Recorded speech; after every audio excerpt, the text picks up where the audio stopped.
thank you very much for listening. You might be walking the dog, or you might be driving the car, or you might be actually watching us on your screen. Very exciting to have you here for our BIP chat. And we've got a wonderful guest today, Jonathan Andrews, who's from Remarkable Partnerships. And today we're going to be talking very deeply about the power of partnerships in business, give you some tips about it, and why now is the right time to be really considering growing your business through partnerships. Before I come to Jonathan, I just want to give a little bit of context if this is your first time listening to a BIP chat. Thomas and I believe that business is personal. So I'm sure you do as well. But it is the juxtaposition of the fact that people might say to you, it's not personal, it's just business. But it is personal because we bring our emotions into our business, and so should we. This is the real era of emotional intelligence in business. But also our personal life affects our business, and our business affects our personal life. And we've built a community called BIP 100, Business is Personal, for 100 experts. And we have spent 4 years building a community of 100 quite remarkable experts. And our belief is in doing these BIP chats is that most companies are chasing down their clients. How can I find a great client? How can I find a great client? But we're interested in your business growth. And business growth comes from working with fantastic experts and suppliers that are going to really enhance you. So today, as I said, you are going to learn a lot about how to create a partnership, why they're so important to you. Talking for about 25, 30 minutes, and maybe see if that could be a strategy that you could build into your business a bit better. And it's taking the concept of collaboration a little bit further. And I think collaboration is something people often contact me. I'd like to collaborate with you. But actually, if they said, I'd like to partner with you, that's probably much more interesting. So Jonathan really believes in driving your growth through purpose-driven partnerships. And I think, Jonathan, I've got lots of questions for you, but I want to start off by talking to you about that. Purpose-driven partnerships. Why do you believe that? And why do you do what you do? Yeah, great question. And thanks for having me as a guest on your podcast, Penny. I'm really delighted to be here. Purpose-driven partnerships are a passion of mine, but also I think they are an idea whose time has come. I think we find ourselves in a particular circumstances right now where I think if you are a business leader right now, or indeed a charity leader, because we also work with charities, the market is tough and we face some tough circumstances. There's a cost of living crisis happening, but also there is, a war happening in Ukraine and in Gaza. And also, companies face significant challenges such as delivering ESG goals and EDI goals and a number of other 3-letter acronyms. So I think purpose-driven partnerships are a really exciting opportunity right now because purpose is an idea whose time has come. And that's because purpose-driven business is huge right now. Also, the new generation, the younger generation, Gen Y and Gen Z, they want to work for companies who are doing stuff that is good for society. And thirdly, I think right now, it's great for companies to show that they're making a difference in challenging times. I think companies want to do that. And also customers will love companies that truly are committed to making a difference. Yeah, and I think you're absolutely right. And I remember when you've really inspired me and lots of the discussions we've had, how the younger generation now really don't want to just grind it out, do they, based on task after task after task. They need to feel that their work is having more impact than that, don't they? Yeah, this generation, Gen Y and Gen Z, they've grown up in a different circumstances from me because they've grown up whereby, climate change is a reality.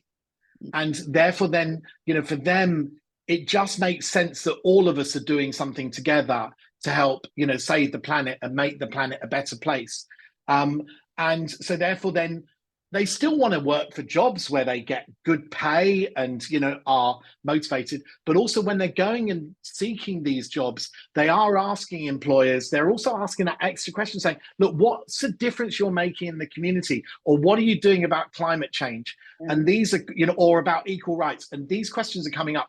And, business leaders have got to have really good answers for those questions in order to seize the talent of the future. Yeah. And I remember when a couple of our children worked in well, it was actually Accenture, one of the big consulting firms, when they graduated. And there were all these side of desk opportunities as well, where companies had these Yeah, initiatives. You could jump into these and maybe take a day out of the work and go and absolutely. support these. So I can really see it. It's interesting when we were bringing you into our community, and one of the questions asked is, what's your favorite treat? Because we create a welcome box and send it. Yeah, And yeah. you converted Thomas and I off green and black and Lindt chocolate onto Tony's chocolate. Never thought about it. So Love that. it's quite funny, isn't it? If you went into a cupboard, you would now see bars of Tony's chocolate. Tony's Chocolonely is brilliant. Well, can I give you that as an Please example of do, one of these yeah. partnerships? Because I like you, and hopefully we can convert some of your listeners onto that too. Is Tony's Chocolonely is a really first of all brilliant tasting chocolate, but also a great company. And I've actually been in contact with some of the people at Tony's just recently. In fact, we're getting them to speak at an event that is coming up for us soon, which is great. But the Tony's Chocolonely story is really interesting because this is a chocolate company who said, our goal is to make sure that we are going to drive out slavery from the chocolate manufacturing market. Now, it's like what you said earlier on, Penny. I think, in some ways we're closely aligned. I agree with you. Business is personal because business is emotional, and people will want to work for companies like Tony's Chocolonely or partner with companies or buy their chocolate because they love their why. And one thing that Tony's Chocolonely did recently, which is a great example of a corporate charity partnership, is they partnered with Oxfam around Glastonbury. Because as everybody knows, when Glastonbury tickets go on sale, right, they sell like that, in 5 hours or something. And so most people don't get the Glastonbury tickets that they want. So Tony's Chocolonely very smartly produced a Glastonbury special bar, which was a bit like the Willy Wonka bar, where potentially in that bar you had the chance to win Glastonbury tickets, and which had already sold out. And all of the proceeds of the Tony's Chocolonely Glastonbury bar went to Oxfam. So fantastic publicity and sales for Tony's Chocolonely, and also great at raising money for Oxfam too. I love and that. the two of them really fit together because after all, Oxfam is doing stuff on, tackling slavery. Yeah. And the thing is that, okay, we've got B2C and a lot of us work in the Yeah. B2B, a lot of us work in the B2B market. But ultimately, the consumer cares. And, that was a consumer Totally. Thomas and I made. And so these partnerships are really, really powerful. So what's one of your proudest partnership moments then, personally? Yeah, well, great. And I think also you talk about, B2B and B2C. So, let me give a, business to business example, because it's very easy probably for us to come up with examples of these where they are, brands that are selling to consumers. But actually, when a company partners with a charity, it can be brilliant for their business and growth, and their goals, when they're a business to business as well. So that probably my proudest partnership and my proudest moment was when I worked with a guy called Ken Deeks. And Ken is now become a personal friend of mine. But when, some years ago, Ken contacted me. He works in the IT industry. And we were working around an event. I was at Action for Children, and we were running a campaign at the time called How's Our Youth 2000. And it was all about basically eradicating youth homelessness by the year 2000. But Ken walked past our poster. And because he was in the IT industry, he thought it was about the millennium bug, because he was just so obsessed. And he thought, Ken, you self-centered what's it? Why are you always thinking everything's about the millennium bug? There are other people out there tackling more profound goals for the year 2000. So he called us up and said, like what you said earlier on, can we collaborate? I've got an idea. And together, cut a long story short, together we created an event called Bite Night, which was pulling together the IT industry to give up their beds for the night and raise money for Action for Children for vulnerable children and young people. And that is still going today. So it's been going for 25 years and it's raised over £12 million. Gosh, Jonathan, I never knew you were associated to that. That is a tremendous achievement. So, So but what just you, can I give yeah, you one more bit on that? yeah, So yeah, sorry if I'm going on too much, but it's like the benefit for Ken out of that. So obviously you can hear the yeah, benefit for the charity, yeah, but that's been transformational for Ken and his business. So where he is at the Amber Group. So how has this transformed things for Ken? Well, first of all, it raised his profile massively in the IT industry, which of course, being a PR specialist was huge for him. So mm, actually, it's raised his profile. Also, he has, off the back of that event, because of the people that he's met at that event, and now think Ken's a great bloke. You know, Ken's such a caring guy. He's won some major clients with those companies, and also he's now, you know, a bit like you, but different level. He's now Ken Deeks MBE, so he's also been recognised yeah. in, you know, the New Year's honours. And yeah, I think Ken basically describes it as probably the most, you know, worthwhile thing he's ever done. I That's mean, you know, it's a let's not true be talk legacy. about it. It's changed his life. Absolutely, a real legacy that. So that's really, really creative to sort of come up with these ideas. So I'm starting to Yeah, get the picture here. Um, Now, commercial partnerships also. So I want to come back to the charity ones. Of course, they're really yeah, important. yeah. But, you know, what I'm thinking, if somebody's listening here and they're thinking, I really need to gain some skills here, either to create better partnerships in commercial partnerships or look for a Yeah. charity that I can partner with. Um, what do you think is the sort of ingredient to that that's so critical in any partnership? Well, I think that's great. I mean, I think, you know, firstly to say is, you know, partnerships, you know, whether you're partnering with another business or partnering with a charity or partnering with, you know, a different organization, might be a, you know, might be a public, you know, sector organization, or say university, you know, actually partnerships have never been so important because of this complex world that we, you know, have, and Yeah, because the pressures on businesses are greater.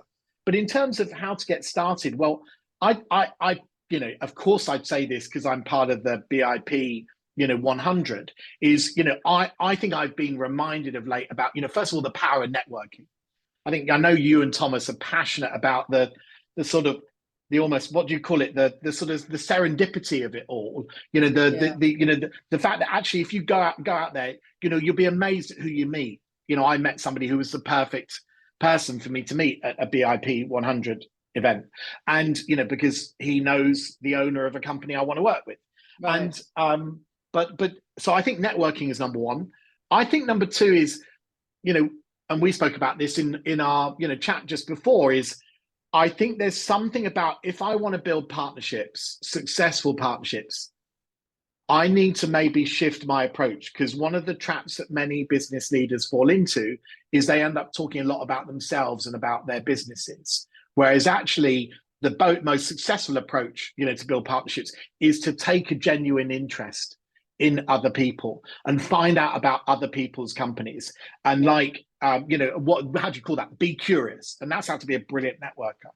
And then the third point, which is really is the secret sauce of the way in which we encourage companies and charities and companies to build partnerships, is we really recommend that you look for those organizations who have a similar purpose to you, and then really think about, right, what's their purpose, what's our purpose, and what is our shared goal. I'm doing that right now with with another BIPper called Craig Goldblatt.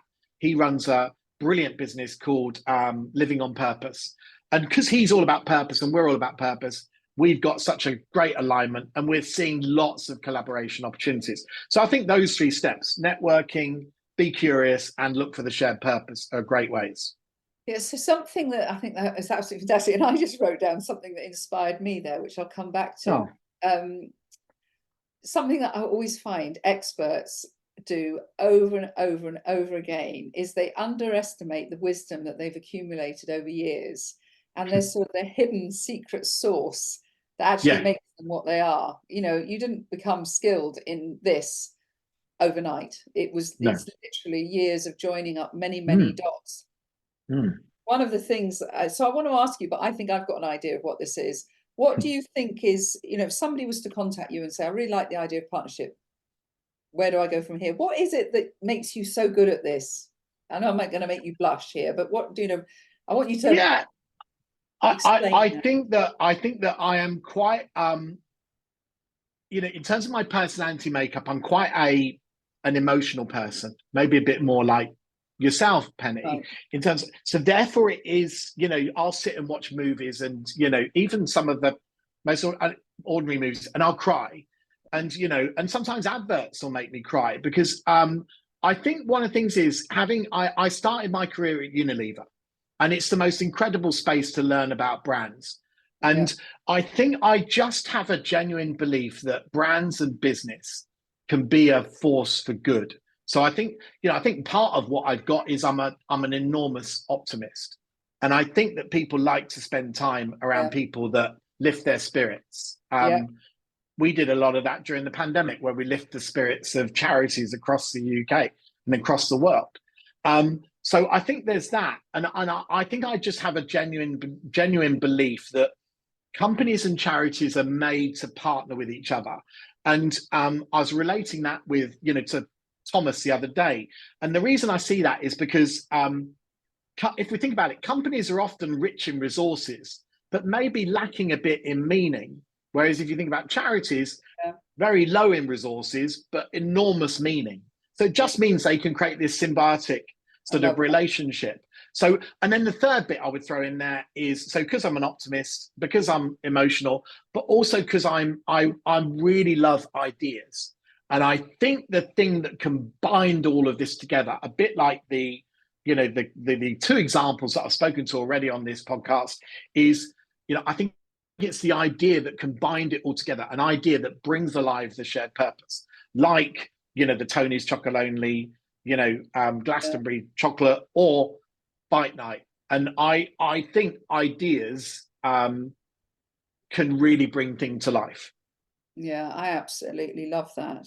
And so it's really, if you're a business person out there, if you're a leader of marketing, if you're a business owner, if you've got a role where you're really trying to look at where can you get your business growth from and bring meaning into your company, it's almost like you should dig into your own soul and think about I agree.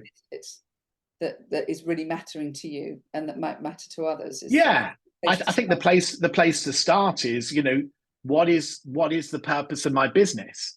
But I'm sure, Craig Goldblatt, were you on this call, he would say, therefore, then, when you think about what's the purpose of my business, you then go a bit more introspectively and say, what is my purpose? Or indeed, why did I start this business in the first place? Or if you're not the founder, it can be really brilliant to go back to the story of why your business was founded. I mean, the story of why Unilever was founded was profound. It was about improving the lives of people in the local community and helping them have, better hygiene. Yeah. And they, so, and, even, companies like, Virgin Airlines, was created because they wanted to create better value trips across the Atlantic. Most businesses were formed for very purposeful reasons. And I think starting with your purpose and saying, right, if we think about that is our purpose, then, then really working from there, like Tony's Chocolonely, they want to make sure that the chocolate market, that chocolate works for everybody. And it doesn't abuse the process. Yeah, exactly. That, that everybody can enjoy, a sweet taste every day. Yeah. In my case, a little bit too often. Yeah, me too. Yeah. So no, I think that is beautiful. It really is. And I think, what you bring in terms of your experience and your soul and your heart into this. But, the other bit of secret sauce that I was going to say you have is I think you must have, through all the partnerships that you've talked about and others that you've done, you must have a very creative mind. There must be something, a problem-solving creativity that you have where you see things when you're looking objectivity on it. Yeah. I think, so, I mean, there's several things that I'd say, but, a book that really inspired me, because I started my business, in 2013, but a book that had just been published by a guy that I love, Seth Godin. He wrote a book called The Icarus Deception. And it was almost like he'd written a book for me, to be the handbook for how I started my business. And, the thing that, he says in this book is just, actually, just, I think it's the whole bit is it goes back to the myth of Icarus. He said there is a deception about Icarus, which is when we tell the story of Icarus about his wings, and everybody tells the bit where, you know, it was almost like about where his, you know, he was told by his father, don't you dare fly too high and get too close to the sun, because the sun will set fire to your wings and they will burn and you'll fall to your death.